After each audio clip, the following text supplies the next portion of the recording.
What we teach, it's called Join Their Reality, is to not try to correct people who are having these memory confusion episodes. Because let's say in my mother-in-law's case, if I had said to her, Marianne, what are you talking about?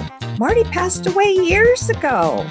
That could have ended in a really severe situation.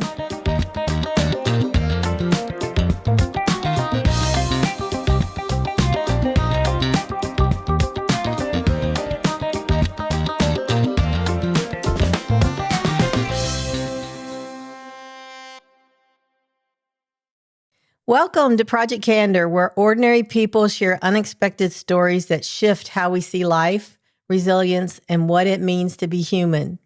I'm Jeannie, Admiral of the Unexpected, and today we're speaking with an extraordinary voice in the world of dementia care. Lisa Skinner is an internationally two-time best-selling author and behavioral specialist focused on Alzheimer's disease and related dementias. With more than 30 years of experience supporting families and caregivers, she brings both depth and compassion to one of the most challenging journeys a loved one can face. Lisa is a certified dementia practitioner, certified dementia care trainer, and certified dementia care program director. She is also the host of the Truth, Lies, and Alzheimer's Show, an internationally recognized TEDx speaker, and has been featured in national and global media, including Forbes Celebrity Magazine and on the NASDAQ Times Square Bulletin display. Lisa, welcome to Project Candor. This is going to be a great show. Yes, I'm excited to be here. Thank you so much for having me. And thank you for that amazing introduction. Hey, that's you. You've done all that. So, I just wanted to make sure the listeners know exactly all your successes and know that you're an expert as we get into some of these hard questions and discussions. It was hard. It was almost a tongue twister sometimes. Yeah.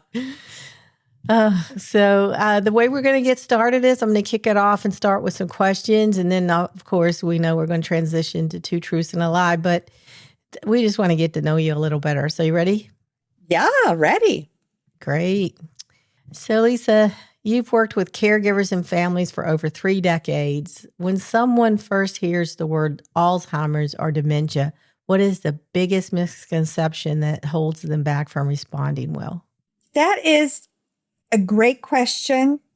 And it is probably something that weighs on most people's minds. So it kind of depends on what context they are concerned about it. So can I give you a couple examples? Oh, please. Yes. So I do a lot of speaking engagements. And one of the things that they'll come up to me after the talk and they'll literally stand in line and almost whisper to me, I'm starting to notice a little bit of memory problems. Like I'll walk into a room and I'll forget why I went in there. And, I put my phone down and I have to call it to find it again. Do you think this might mean that I'm developing Alzheimer's disease? And statistically, this is a fairly new statistic, for people 55 and older, it is the number one fear right now. For people, they think that they will end up with Alzheimer's disease or one of the other 100 or so brain diseases that we know causes neurodegenerative decline. So if it's in that context, then I explain to them about normal aging forgetfulness. Nothing to worry about. It happens to all of us starting at about the age 40 or so. And then there's an intermediary stage called mild cognitive impairment. So I'll explain that. And then we have full-blown dementia. And full-blown dementia is caused by one of these brain diseases, like Alzheimer's. That's the most common one. But like I said, there's over 100. So if it's in that context, then I kind of, put their anxiety to ease by explaining that Hey, once in a while, if you just walk into a room, it happens to me all the time, and you look around and you cannot for the life of you remember why you walked in there, and you start walking down your hall. Oh yeah, now I remember. That's perfectly normal. We call that normal aging forgetfulness. I call them little memory hiccups, and that is no reason for concern. This is probably the most concise way I can answer your question. If your memory hiccups, your memory failure from time to time is becoming more frequent and more severe, and it is starting to interfere with your daily life, like you're really struggling to balance your checkbook, compile a simple grocery list, forget where you parked your car in a parking lot to the extreme, then I would say those could be red flags and you may want to now consult with your physician. If it is a family and they get a recent Alzheimer's diagnosis, probably one of the biggest myths that I have been hearing for over 30 years is that, okay, my mom's life's over or my dad's life is over. Got Alzheimer's. We know there's no treatment. We know there's no cure. And we don't know what to do and what to expect on this journey. I can honestly tell you that experiencing and working with thousands of people that have lived with Alzheimer's disease and dementia, it is not the end of their life. There are so many tools and skills and knowledge that we have now that we are enabled to provide people who live with these brain diseases with such a higher quality of life than ever before, filled with meaning, with purpose, with dignity, that really until they progress to the very end stage of these diseases, they can have really, really fulfilling lives. And that's probably one thing that I want people to be aware of, because most people, when their first reaction is a doom and gloom reaction, and it is a long, progressive journey. My grandmother, for example, lived with it for 20 years.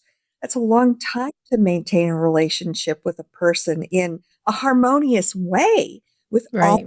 the behaviors and the peculiarities that show up as a result of the changing brain from the disease. So if that puts anybody's concerns even a little bit at ease, this is what I have experienced. And this is actually what I practice, is empowering people to know how to provide the best type of environment for people living with cognitive impairment.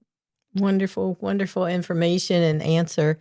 You had me laughing because I would have been the person in line going, I would have waited for you to tell me whether or not all the times I go walking around this house and I forget what I'm doing.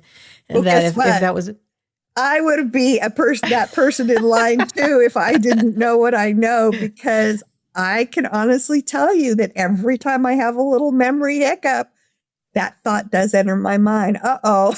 I Is this know. a Well, sign? my husband's younger than me. Yeah, 14 years younger than me, actually, which is pretty cool. But I'm always telling him, "Oh, something's wrong with me," and he's like, "No, I just did that yesterday," and and it puts me back into reality. But I know it got better for me when I got away from a lot of stress. So I wonder if that also causes people to just be forgetful. I mean, if you're overwhelmed and you're trying to multitask a million things, then yeah, you're going to drop one Many, of them.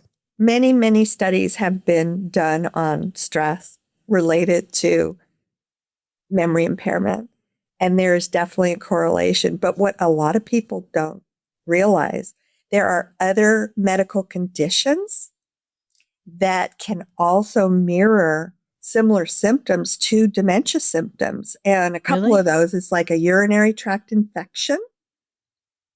If it goes untreated, it turns into sepsis, which means the infection gets into our bloodstream and it mimics the very similar symptoms that we see with Alzheimer's disease and other brain diseases that cause dementia. The difference is it can be treated with antibiotics.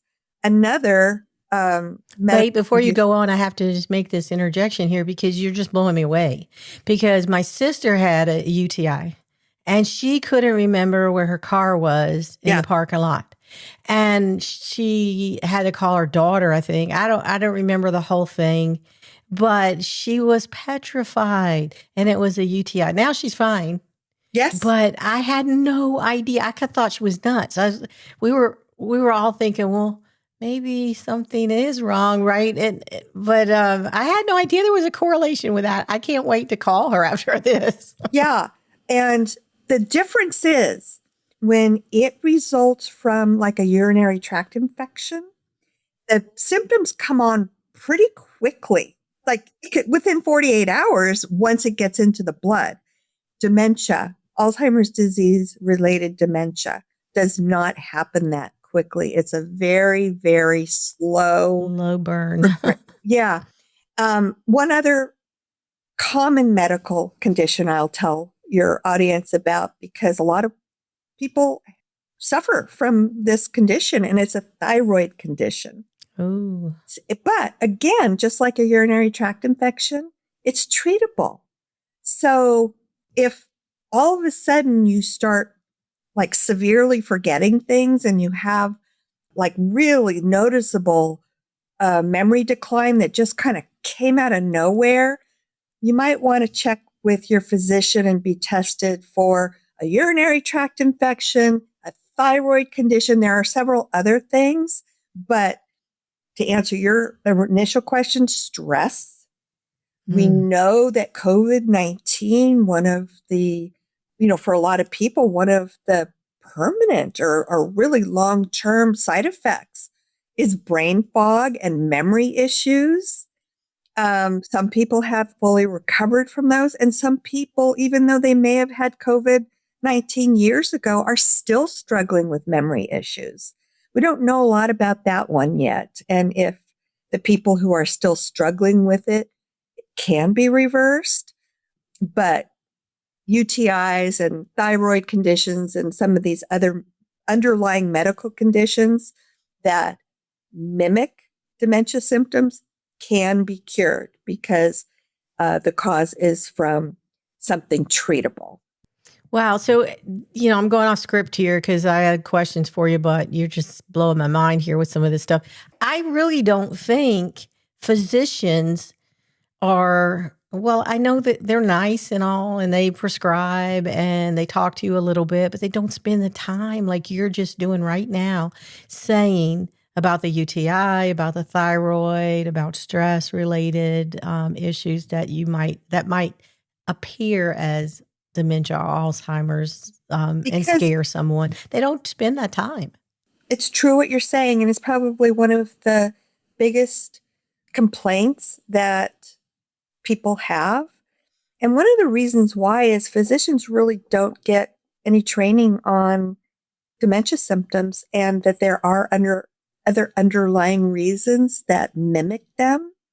I saw a statistic, maybe 6, 7, 8 months ago from the World Health Organization, and I was blown away. It said that 62% of primary care physicians today still believe that normal aging forgetfulness, what we've been talking about, or that Alzheimer's disease is related to normal aging, and that it's not a separate brain disease that's attacking our different parts of our brain depending on what brain disease it is. That absolutely like flabbergasted me that in 2026, a That lot they of still physicians have. are still that behind the eight ball that they think it's normal aging. It's no. So Wow. there's a lot that we need to catch up on. And this is one of the reasons why I speak at a lot of medical conventions. And a lot of these physicians tell me that, Lisa, what you shared today, I had no idea, because they really don't receive training in this arena. And it's passed on to the patients and the families, and it creates an even harder situation for people than it already is. Absolutely.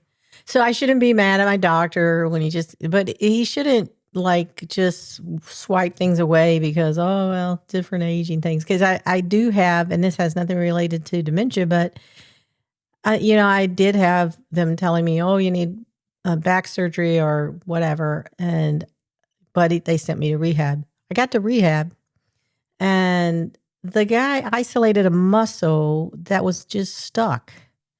And he started Oh, massaging it, and then he started giving me exercises where I strengthened it. I don't even have any back pain anymore. I didn't need to have this stupid surgery, which I did not want to have because I've got horror stories about I see people having them and taking months to recover. And it's just like this guy, this therapist must have done extra research because he actually told me a solution that was non-surgical. Went back to the doctor. He's like, well, good for that. I was like, don't you even want to know? one of the things that I've learned in my lifetime, and you probably have too, it sounds like it.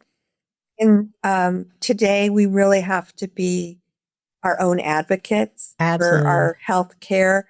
And if that means getting second opinions or challenging them, or knowing that a UTI, urinary tract infection, or a thyroid condition can mimic dementia symptoms, we need to bring that up. It's like, wait a minute.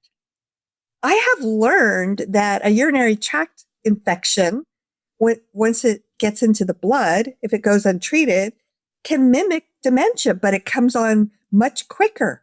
Can we test me for a UTI? Yeah, really. So that's why knowledge is so powerful, because if we don't know these things, we won't know to ask and challenge our doctors who, Absolutely.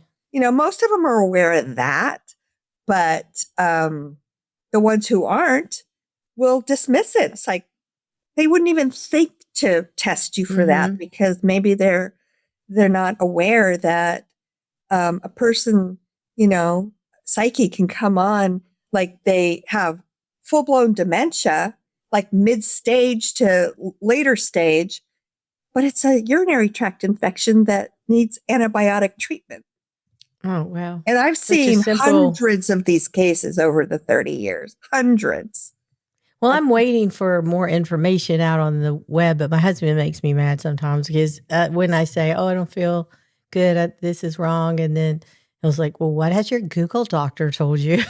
Yeah. Because he says, do you have to amputate your leg? Because, it gives you all kinds of false information out there as well. But I mean, you do have places you can go to. And so you're just one of those stops that people need to go to And definitely for this kind of information. yeah, that's precisely why I do what I do. It's because, well, I actually was introduced to Alzheimer's disease 50 years ago. That was my first Mm, experience. It was with my grandmother, and I was, a teenager, and I was completely caught off guard and unprepared when she started telling me about these birds living in her mattress. And they'd come out at night and peck her face. And she asked me if I saw all the rats running around her floors. Turns out she was diagnosed with senile dementia, which is synonymous with Alzheimer's disease. And then I ended up making it a career to help other families. But one of the things that's been consistent within that entire 50-year span since my grandmother is there's so much false information out there, myths and hmm stigmas and things that have been circulating around for that period of time and probably before, that it's almost impossible to separate fact from fiction. So I wanted to become a reliable resource for people. And that's why I do the podcast and the TV show. And, tell the truth and provide information that's accurate and not harmful, like all these myths are out there that just make life even more difficult if, your family is touched by this disease than it already is because of false information. Wow. And it's very sad that you had to deal with this with your grandmother, because it sounded like that was something that really tortured her. That's a horrible kind of feeling to be in, thinking that there were animals crawling on the floor and birds in her mattress. I mean, that seems like the worst of the worst. Well, I've actually had 8 family members who have lived with it. My grandmother was the first, and then there were Ooh. 7 more. So it's been a primary focus in our family. And so I totally relate to what I've had a front row seat many times over with heartbreak when it comes to this disease. I even had a dog that had dementia.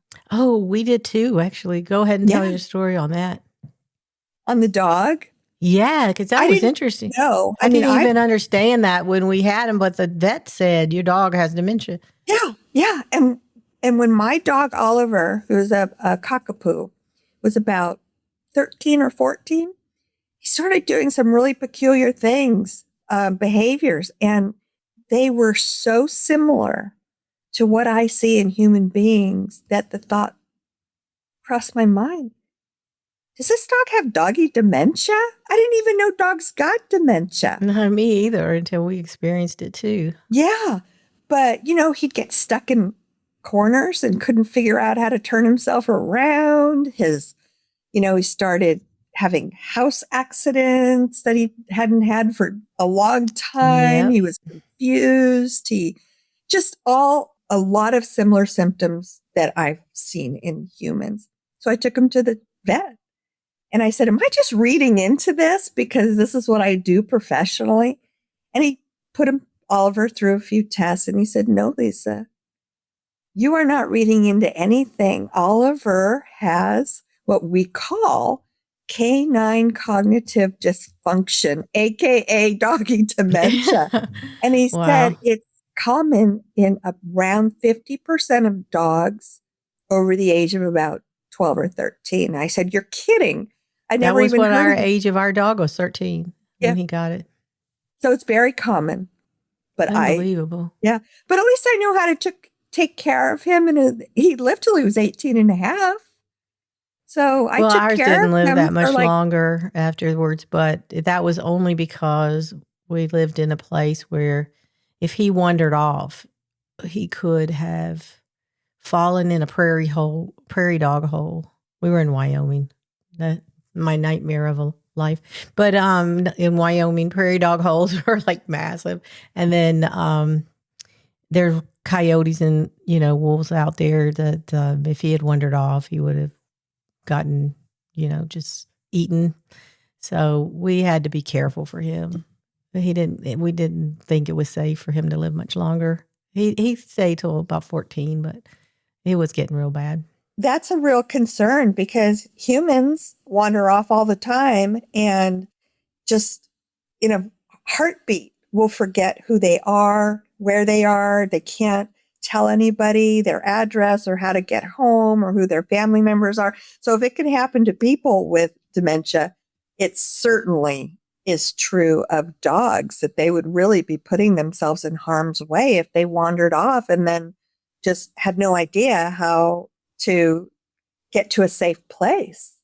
Yeah, that's true. That's what the vet told us. And they said, they said, you got to think about it. It was hard for us. So animals can't talk and they're just a little bit different. Definitely they're different than humans, but they're just a little bit different on how they communicate with you. So we were scared for that. But I don't blame you. Yeah. This is really interesting because go ahead. I'm sorry. I was just going to say we kept a close eye on Oliver. We kept him in the house and we didn't let him go out without a leash after he was diagnosed because of the same concerns you had. Yeah. Yeah. Our dog was called Dunn. but it was because we had two dogs. We named them Brooks and Dunn. I don't know. I Oh, don't know if you like country music, but oh, they're one of my favorite country duos. I've loved I them for know they're decades. awesome. I know. So I don't know why we did it, but we named them, we even registered them at AKC, Kix Brooks and Ronnie Dunn, Oh, I love Anderson. it. I love And it. they were awesome. Unfortunately, Brooks had died of kidney failure. It was at 7, but Dunn lasted so long, and then he was so wonderful, wonderful. And he sang. It was so funny. He sang all the time. And the Brooks was black and white, just like Kix Brooks is dark hair. And then Dunn was kind of reddish tan, kind of like Ronnie Dunn. But he sang all the time. It was amazing. And his favorite song, and I've said this on another podcast, was Old Susanna. So if I sang it, that dog would jump up on his hind legs and dance and dance. Oh, that is so I have cute. no idea why he liked that one. But every time I came home from work, I started singing it and he would just dance like crazy. I was like, yep. And we could say too that hey, we're just hanging out with Brooks and Dunn. And people would look at us like, we wouldn't explain. We just, whatever. It was just fun. That's a great story. But, I know it's hard for families. And, there's been times like my dad, when his father got dementia and he went to visit him, he had to be put in a nursing home and he didn't know who he was. That's just heart-wrenching. And then I remember my dad's sister, she died in her 90s, which was great. But toward the last few years, I remember talking with her.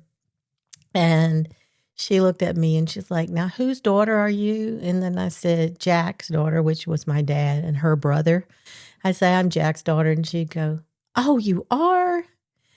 I had no idea Jack had a daughter. And it was so sad because she was like my favorite aunt. And there was just, I don't know. It's devastating when that happens. But it seems to happen a lot. And how do you help people deal with that? I mean, and not take it personally, because boy, it's not personal.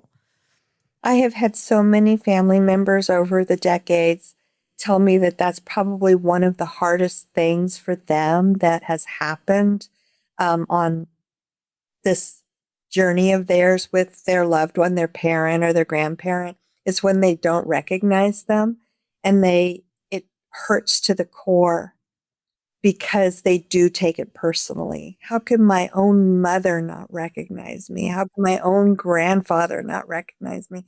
So what I do is I explain to them why that happens, and it completely changes their understanding of not being recognized, and then they realize it's not personal. So do you want me to explain?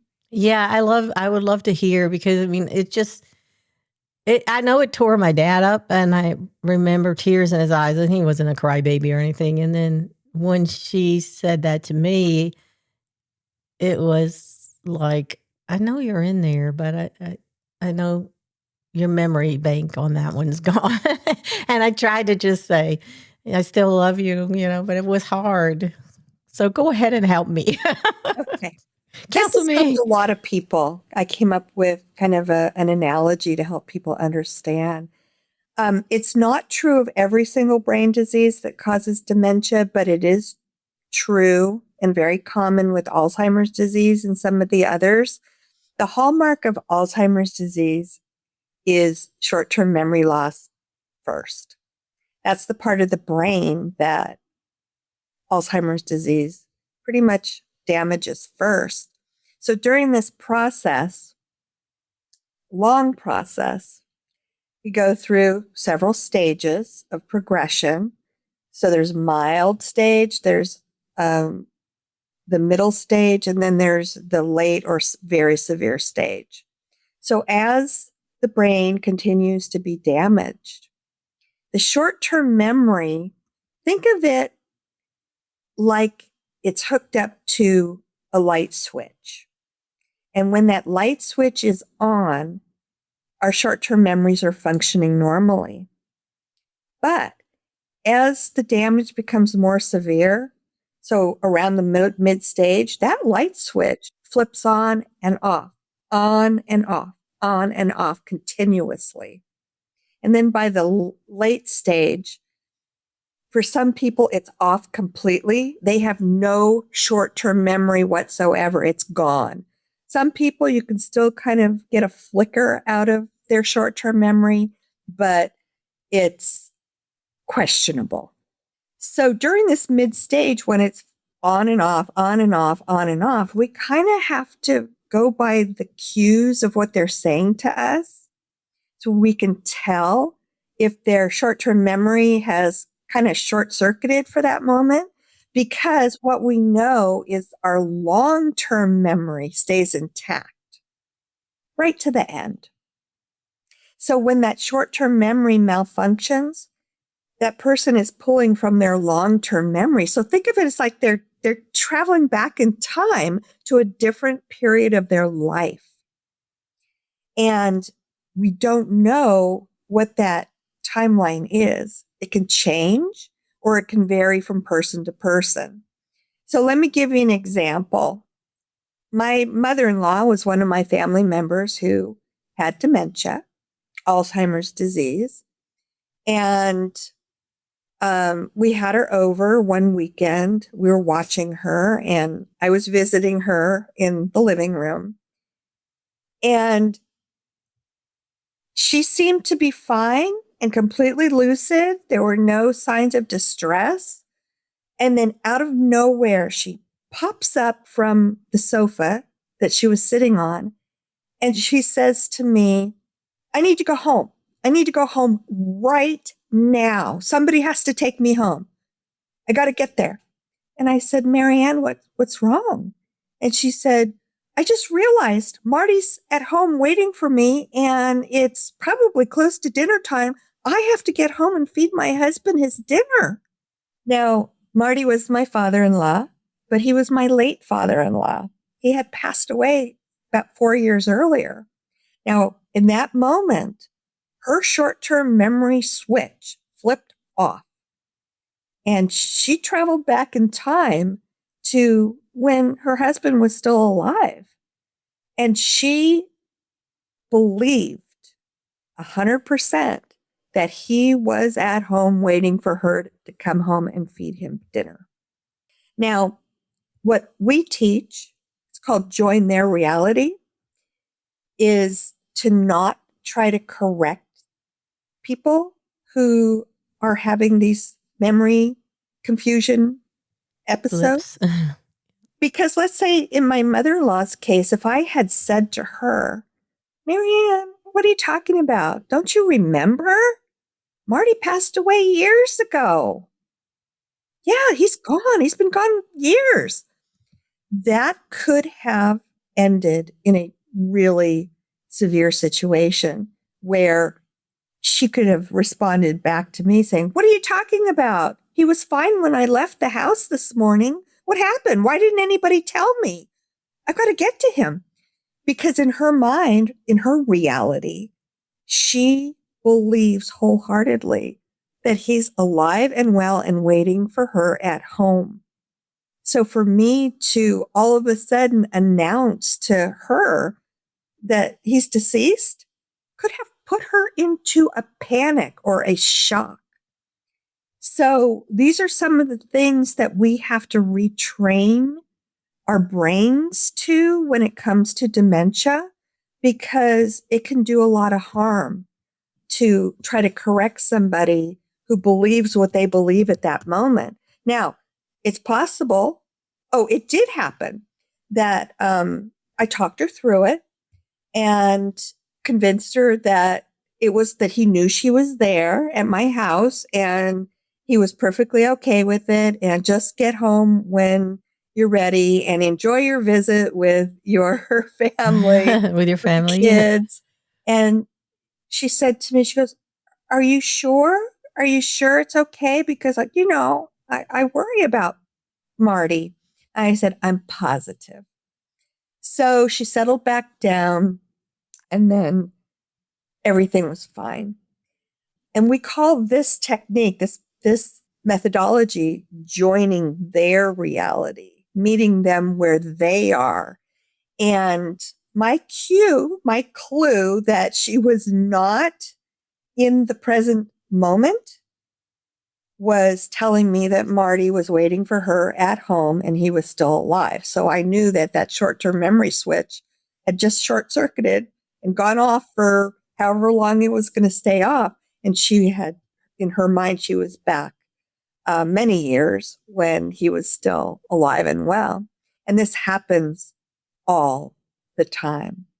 Now, that memory switch could have flipped back on while she was in my company. And she could have brought it up later saying, I really miss Marty. It's, the last few years have been so hard without him. Then I would have known, based on what she's telling me, that her short-term memory switch flipped back on. So really pay attention to what they're talking about. And you will know if that short-term memory has temporarily malfunctioned and they've traveled back in their mind to another time frame of their life. Some people travel back to their childhood and they are asking for their mommies and their daddies. And why hasn't my mommy picked me up from school yet? So that's your cue or your clue that their short-term memory is malfunctioning and they are back into a different time frame of their life. So Oh, wow. does this make sense? Yes, it does. And I got to tell you, I mean, so I had my husband now is my second husband. And I always tell him, this is crazy. It's like, I know my grandmother had dementia. I know there's some dementia in our family. If for any reason I ever tell you or call you my first husband or ever tell you anything like I should be back there or be married to him, please forgive me. Explain to him if you do, and this is what he can expect to happen. So if I start talking to you as if you're my first husband, it's not me. It's where my mind is living in that moment. Yeah. Yeah, that makes it better because to me, it's like, the person you love so much, you don't want to hurt them.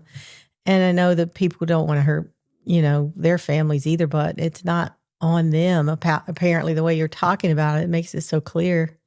One other thing before we switch to our game, I know I have talked to a lot of people that are in like extended living or different homes. And if they have memory issues, they don't want them cooking. They don't want them, do it, but they can garden.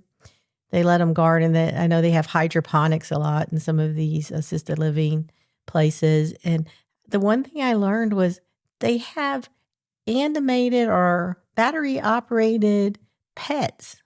I think that is so fantastic where they actually have pets that people can hold in their arms and that they purr, like if it's a cat, and they wiggle and move. And it gives them that soothing effort that they have a pet. But so then the caregivers, at the end of the day, when they go to bed, they just take them and shut them off, put them in a locker. But for them, it still gives them that quality of life. You talked about that a little bit earlier. Is that one of the things you're saying, that you can still have this great quality of life? There's tools to help them? And this is one of the reasons why people like me who've been trained in what's called a person-centered approach to care, I'm a certified dementia practitioner in that methodology, to know as much as we can possibly know about their lives when they were healthy.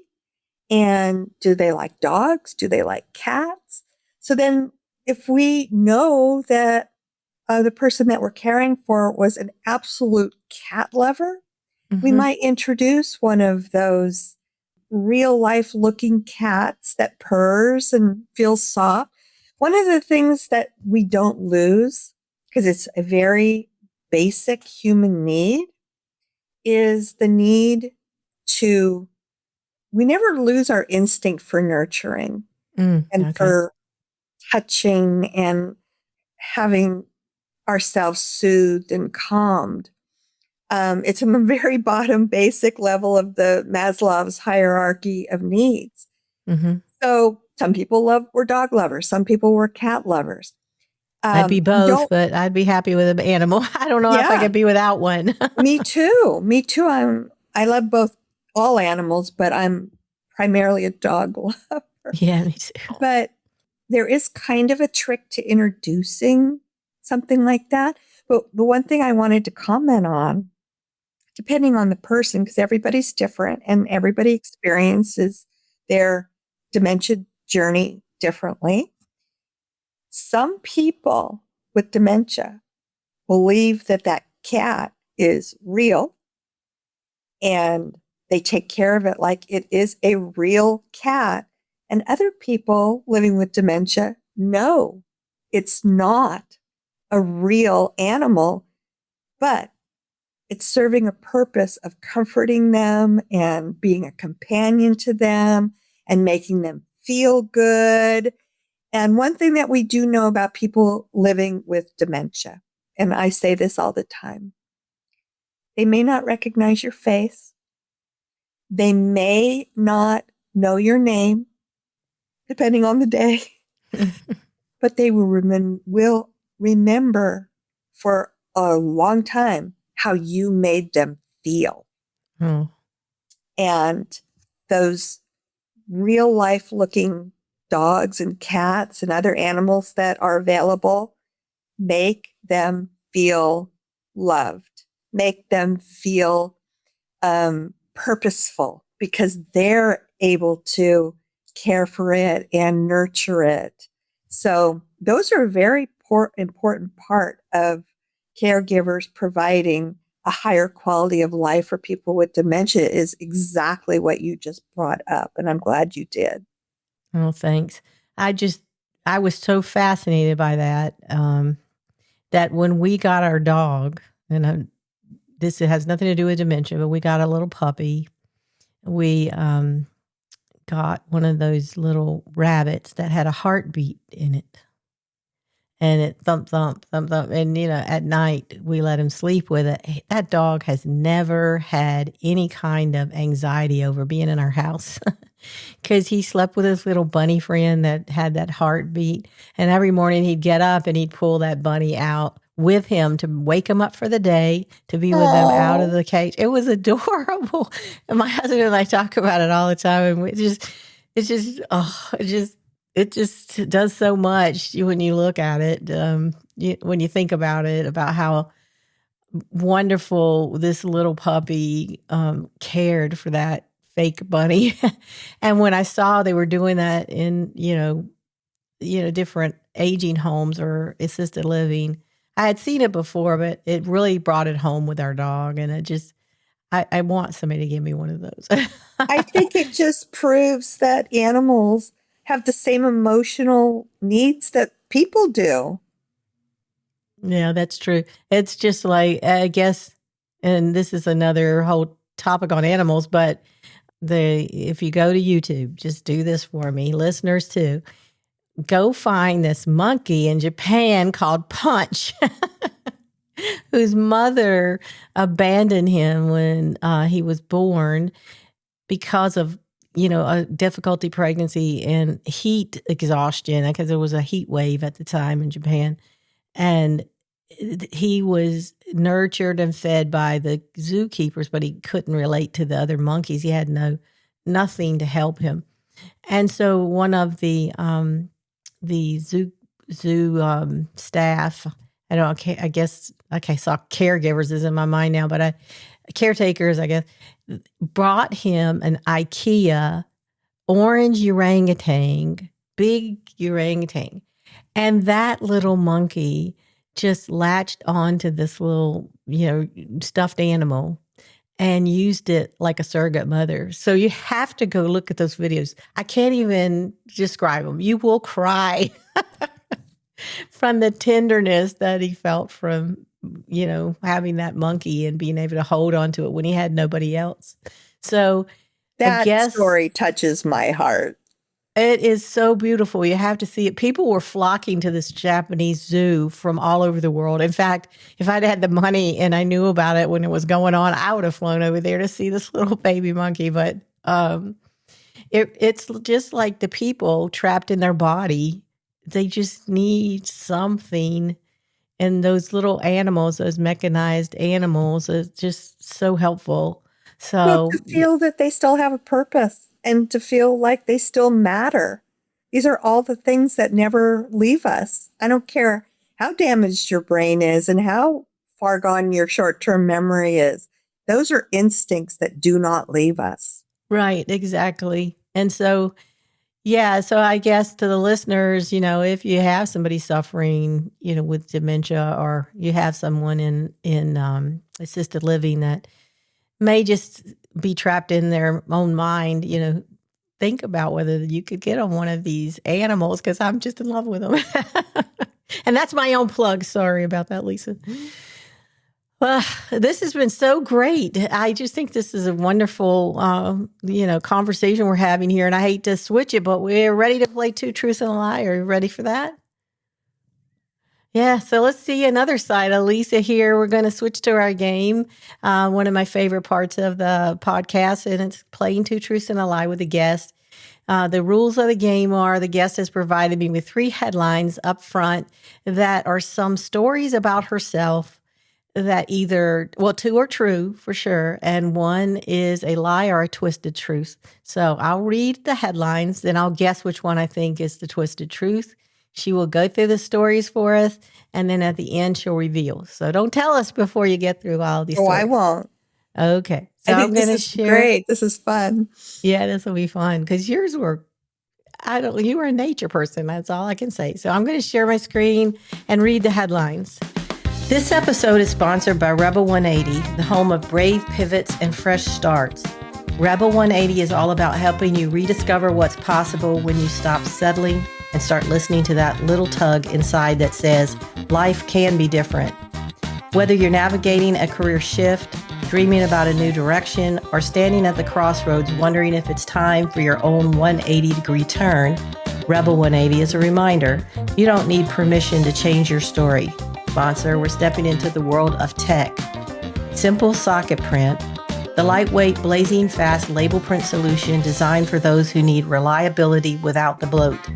With version 1.5, you get instant printing in milliseconds, fully maintained print sequence, and automatic base 64 decoding, all without needing print driver installs. If you're running SQL Server 2016 or newer, Simple Socket Print 1.5 drops right in and gets to work. Keep your workflow simple. Keep your label printing fast with Simple Socket Print. Thank you to our sponsors. So, number 1 story. Lisa locks eyes with a mountain lion, alone on the trail with nowhere way to run. That's story number 1. Number 2, Lisa's peaceful hike turns tense when a bear blocks her only way out. And number 3, Lisa almost steps on a rattlesnake hidden in plain sight. So those are 3 stories. And I'm going to guess that the hike with the bear is not true, but I don't know. So I'll let you take over and you just explain these stories to us and tell us what they're all about. Okay. So I used to have a horse and I was at the barn, which was kind of in a remote area. There was trails everywhere and things like that. And I was sitting on the back of a truck with the tailgate down that belonged to the barn manager's wife's brother. So I was sitting there and my back was facing the front of the truck. And I was sitting in front of a hitching post for the horses. And all of a sudden, I feel these paws jump on top of my shoulders and over my head. And I looked down and it was a mountain lion. Oh my gosh. And I have to tell you that it was not a wild mountain lion. It was the pet of the brother of the barn manager's wife. And it was Oh. probably 8 or 9 months old. He had had it since it was a young cub. And now it's about 8 or 9 months old. It had been declawed in the front, but not in the back. Ooh. And he still That's where had they all his bear teeth. weight. And, he just literally landed on my shoulders and then over my head. And, mountain lions instinctively go for the jugular with their teeth. So he still Mhm. had the opportunity to do that, but he didn't. And the guy's name was Bruce, and he raised this mountain lion cub from, I don't know, a few weeks old. I don't have any idea where he got it. And I always say to people, how many people can say that they came face to face with a mountain lion, even the set Oh, of and he jumped over circumstances? your shoulders. Whoa. Oh yeah, he landed on top of me, and he was I guess, just wanting to play. And unfortunately, he didn't live much longer than that because he got a hold of one of Bruce's sleeping bags, tore it to shreds, and the filling blocked his intestines. Oh. But I've always loved animals. The more exotic, the better. So that was a special experience for me. Wow. How about the bear? Okay. So we were in Tahoe and we were hiking through a forest right by Echo Lake. If any of you know Echo Lake. I have heard of it. I Okay. haven't been there. So we're hiking along and then we come upon this bridge and we start to step up on the bridge. And all of a sudden, on the very opposite side of the bridge, this bear pops up. We must have startled it. It was, I don't know, like looking for something, food or whatever on the other side of the bridge. And it heard us approach and we actually started to cross the bridge and it pops its head up and kind of looks at us for a minute. And we just like, uh-oh, what do we do? Well, lo and behold, he starts coming towards us over the bridge. And we always knew if this happens, you don't run because that instinctively wants to make them chase you. But we were right on near the shore of Echo Lake. So my husband and I went running into the water, hoping that he wouldn't follow. And he could have because bears like water. They go in water. Yep, they do. But he didn't. And he kind of, stood there like he was thinking about it, but they're not worth it. I'm not going to get all wet for those two. So he just went back over the bridge and went about his business. Yeah, I've heard a lot of people on the podcast even talking about hiking and this and that happened to them. And I'm thinking to myself, I'm just not going to do that. I'll just walk my treadmill. Wow, a bear. All right, how about the rattlesnake? Because I hate them. I'm sorry.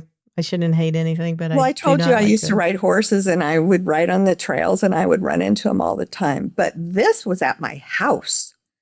So we lived in Northern California and in a subdivision that backed up to it was still a cattle ranch. Some of the land had been sold off to build the homes, but the cattle ranch was still there. And so I came home one day and I went out into my backyard to the patio and I saw my cat out there. So I went and sat down. I picked the cat up and I sat down on the lounge chair with my kitty and I was petting my kitty. And all of a sudden, I hear this. Yeah, that little rattling sound. And I thought, oh, somebody's sprinklers must have just gone on. I ignored it. And it stopped for a minute. And then I hear louder. I thought it rattled like back and forth, like, I don't know. Like that. Yeah. So I faster. look to my left. I don't see anything. I look to my right, and curled up in a ball was a 5 to 6 foot rattlesnake, just about a foot from me and my kitty. And it was serious. That rattle was shaking so fast and so loud that I thought, oh my gosh, he is going to strike at me any second. And they can strike up to, I think, twice their length. So he definitely could have gotten me. And I just said, okay, Lisa, don't panic, don't panic, don't panic. I never confronted a rattlesnake that close before. Mm. So what I did, thank goodness my kitty was still on my lap. I just really calmly, clutched her and held on really tight. And I turned to my left very slowly, the opposite direction from where the snake was clearly about to come after me. And I beelined it for my sliding glass door and got into the house with my cat. So when I did that, it startled the snake and it took off and slithered under these boards that happened to be in my backyard. But I was nervous about it going over there because I had 2 dogs in a pen that the snake Could could not have get gotten out. to. Oh, gosh. And they had no place to run. And the snake could have gotten them if it had wanted to. So unfortunately, at the time, my husband had gone to the store. So I was helpless. I didn't know how to protect the dogs. I had the cat safe. So my husband finally got home and I told him the story. And we didn't have like any guns in the house, but my son, I think he was 10 or 12 at the time, my son had a pellet gun. So my husband ran up to his room, got the pellet gun. I told him that the snake had slithered under these boards and he shot the rattlesnake in the head. Took 2 shots. The first one didn't kill him, but the second one did. And then he cut the tail off and gave it to me as a trophy for. I know. I've seen them sell them on necklaces and stuff, but I don't really want to carry them around my neck.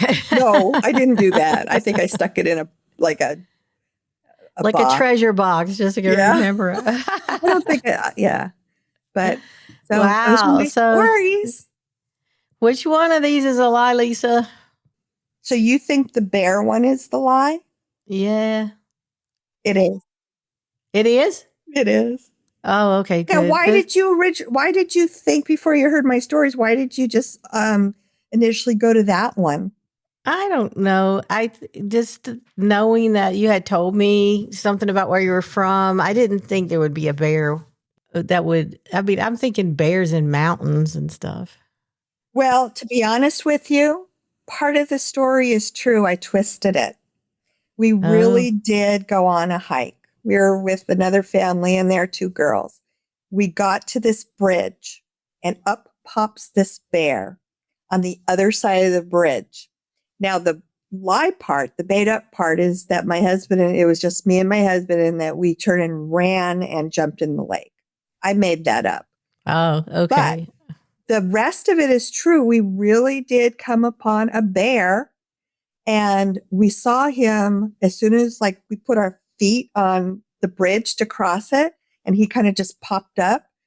But the truth of that story is that he turned and ran the opposite direction from us and did not come after us over the bridge and force us to jump into the lake. So it was partial. So it didn't really block you and scare you. It was shocking. No, he was okay. more scared, I think, than we were, because he turned and ran the other way. Well, I didn't know you were going to say you were in Lake Tahoe, because I was just thinking you don't have a bear where you're from. So, okay. Anyway, but I got it right. You did. But all 3 stories are at least partially true. Yeah, that's 1 and great. 3 were, I told you exactly, from start to finish, how the whole thing played out. 2, I just twisted it. Just a little bit. But there really was a bear. Well, you have been such a phenomenal guest, and this has been such a great conversation. I really like these stories because thinking about heavy things like Alzheimer's and dementia, and then we see you're out there living your life still and enjoying yourself, even if there's rattlesnakes, lions, and bears shocking you, but you're having fun. So I really love this. And I know people are going to want to get in touch with you. So I'm going to show them ways that they can. You have, you can contact Lisa on Facebook and X and LinkedIn, YouTube, and then you can learn more about her on her sites, dementiaawareness-speaker.com and mindingdementia.com. Is there anything you want to say to the listeners about how to get in touch with you? I just want to offer up one suggestion. I've been doing my one podcast for about 3 years. I think I'm up to 150 something episodes, and I'm mentioning this because it is a free resource for people. And I talk about everything under the sun that relates to living with any of these brain diseases that progress to dementia. So it is a resource for people to learn more about the disease, talk, a lot of stories, true stories, a lot of myth busting. And then more recently, I launched a brand new television show. It's the same name as the podcast, The Truth Lies in Alzheimer's Show, completely different audiences. That one streams on E360 TV, but you can access both those shows on my YouTube channel. And the reason why I do this, I mentioned earlier, is so I can be a reliable resource for people who are, either currently dealing with this in their life or will at some point in the future. So hopefully you will find a trusted resource to tell you things truthfully and accurately and be able to believe.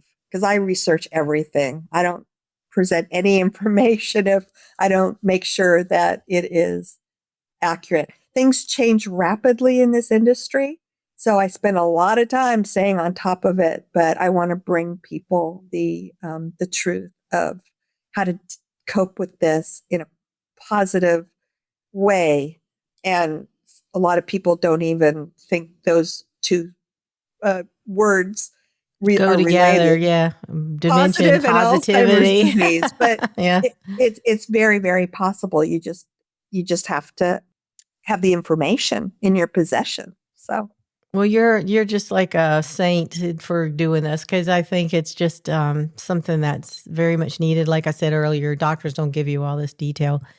But thank you for being on the show. And to the listeners that are listening in, I hope you enjoyed this. And if it resonated with you, please reach out to Lisa. And also, please join us again next episode where we'll have another great guest. And from your Admiral of the Unexpected, until I see you again, I wish you smooth sailing. Thank you. Thanks for joining me on Project Candor, where the doors are open, the stories are unexpected, and the treasure is always real. If today's episode made you laugh or think, follow the show and share it with your crew. Otherwise, I might just make you swab the deck. I'm Jeannie Anderson, your Admiral of the Unexpected.